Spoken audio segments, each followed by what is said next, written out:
Welcome back here live. I am now joined by Ellen Thomsen, a registered dietitian with CHI Health. Thank you so much for being here. Yeah, thank you. I did want to quickly mention that we are socially distanced 6 feet, and that's why we're not wearing a mask, but everybody else here in the room with us today, the crew, has a mask on.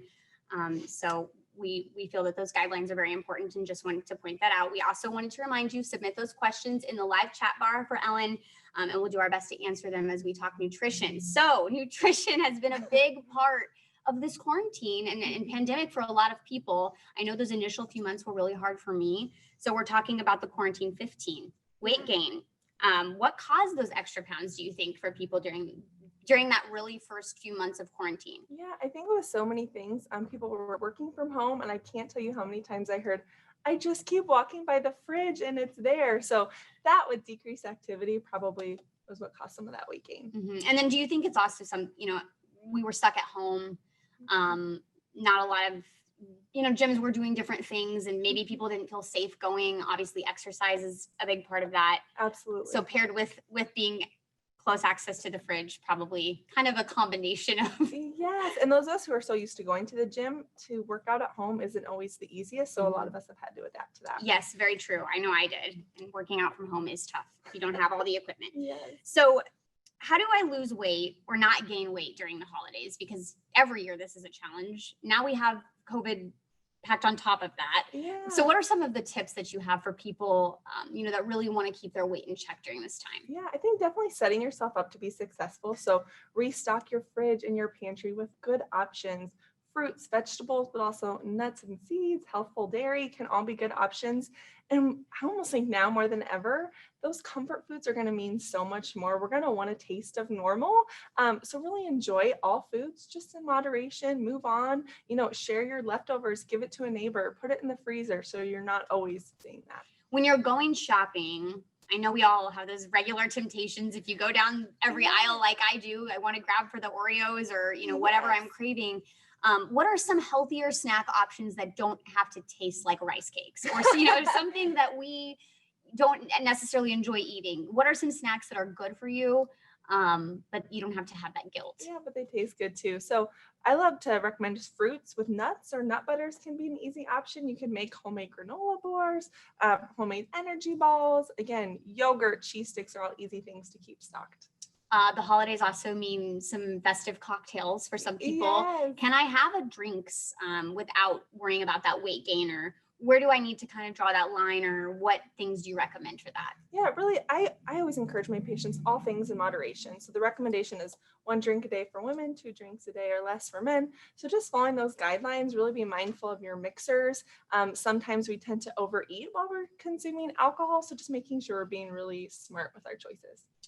Talking a little bit about just diet trends in general, what are your thoughts on intermittent fasting? I know this is something that a lot of people are trying. Yeah. Is this something that you feel is effective, or is there data to back it up? Yeah, there is a decent amount of research out there specifically to insulin resistance and sometimes blood sugars. I find for some of my patients that come in on intermittent fasting, it just decreases the temptation to eat. But what I always like to remind them is you still have to plan to get all of those good foods in. If you're not going to menu plan or think ahead, you're still not going to get, fruits and vegetables in a short eating window. We had a question come in from a viewer, and this is something that I would like to know as well. Is it okay to have a big splurge day on Thanksgiving and then get back to healthy eating? Or should we change traditional recipes to be lower in calories? I think you can kind of mix them. I mean, definitely revamping recipes to be lower in calories, higher in fiber are good options. But I think just really eating food, enjoying it, and moving on. I hate to use the word cheat day or cheat meal. Mm-hmm. Usually you're going to be super tired, zap your energy. You're going to have blood sugar swings. So if we can take a step back and enjoy that small portion, that plate, save it for later. Again, freeze for use at a later time. What are some good substitutes that you would recommend? I know one of my favorites is Greek yogurt in place of sour cream. Things that people can still enjoy. Maybe they want to have mashed potatoes and they want that dollop of sour cream, but you can use Greek yogurt instead. Or what are some other substitutes that people can kind of play with to just put that healthier spin on maybe some of our favorite foods? Yeah, not just even decreasing calories, but enhancing nutrition. So trying whole wheat flour instead of regular flour. Substitutes for sugar, looking at maybe honey or maple syrup, you can use less of that. I also love the Greek yogurt one, or applesauce instead of oil. Those are all some options to try. And really the recipes do pretty well. Mhm.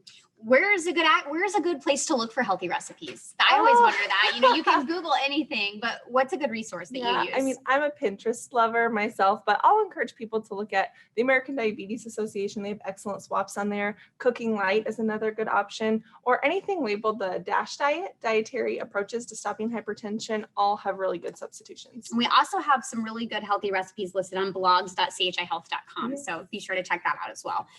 Talking about snacking again, we might have good intentions and we eat really well at breakfast, lunch, and dinner, but our snacking sabotages us. Yeah. What are some good habits to get into, or to make sure that your snacking is really not going off the rails? Yeah, I think first we just need to get distraction foods out of the house. So if I know I have ice cream or cookies and I see that every time I go to the fridge or the pantry, I'm going to grab them until they're gone. So really get the distraction foods out and again, restock with good options. Snacking can be very supportive for weight and blood sugar and diabetes. So just having those better options around, again, I keep going back to fruits and vegetables, but really it can do a lot for us. Mm-hmm. I want to talk about kind of our mindset when it comes to food, because I know everybody kind of has a different one and we all have a different relationship with food. For me, it's like I can do really well for a while, and then when I can eat my cheat meals or favorite foods, I kind of tend to binge. Mm-hmm. What is a good way to have, to foster a positive relationship with food? And so when we get to these holidays and things, you don't totally overdo it and kind of steer your progress. I think it's incorporating that food throughout the year, not just, on one day, only eat this. Really, it can be things that we incorporate all the time. And food is very, memories and family and has so much connection to it. So I think just giving yourself a little bit of grace that I can eat and enjoy this food. And maybe again in 2 months, I'll want to make Thanksgiving dinner again. Awesome. It's just really balance and portions and trying to be mindful of your plate.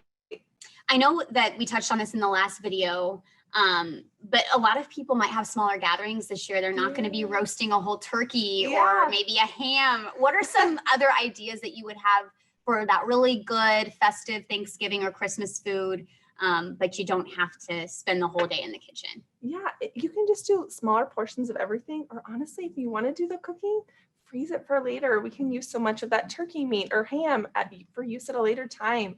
Throw it into soups, throw it into stir fries. So we really, if you're going to put the work in and you don't mind freezing, that can be a great option. And then lastly, because I know this is also, something that a lot of people do now, plant-based diets. Yeah. Obviously, a lot of people aren't eating the turkey. Yeah. What are some good ideas for them to incorporate that same flavor or, just recipe ideas for that plant-based diet on Thanksgiving? Yeah, things with nuts, beans, tofu. I'm not an expert on flavor profiles, but I encourage people to really explore plant-based recipes online. So many patients come in like, I want to go plant-based, but then they're just eating like ranch and carrots and celery. And I'm like, okay, you got to think beyond that because there's so much that plant foods can do. But legumes and beans and lentils and all of that great stuff can take on a wonderful flavor. And really quickly, because I just saw this come in, do you have any tips to keep us from eating nonstop between now and New Year's Day? It's so hard to resist the treats from friends and family. Yeah, cut the portions in half, give some to your neighbor, donate it, or again, freeze it, eat it later. Thank you so much for being here today. Very helpful tips. For more information on portion sizes, recipes, and other tips, visit our webpage that should be listed at the bottom of the screen. And again, keep submitting those questions.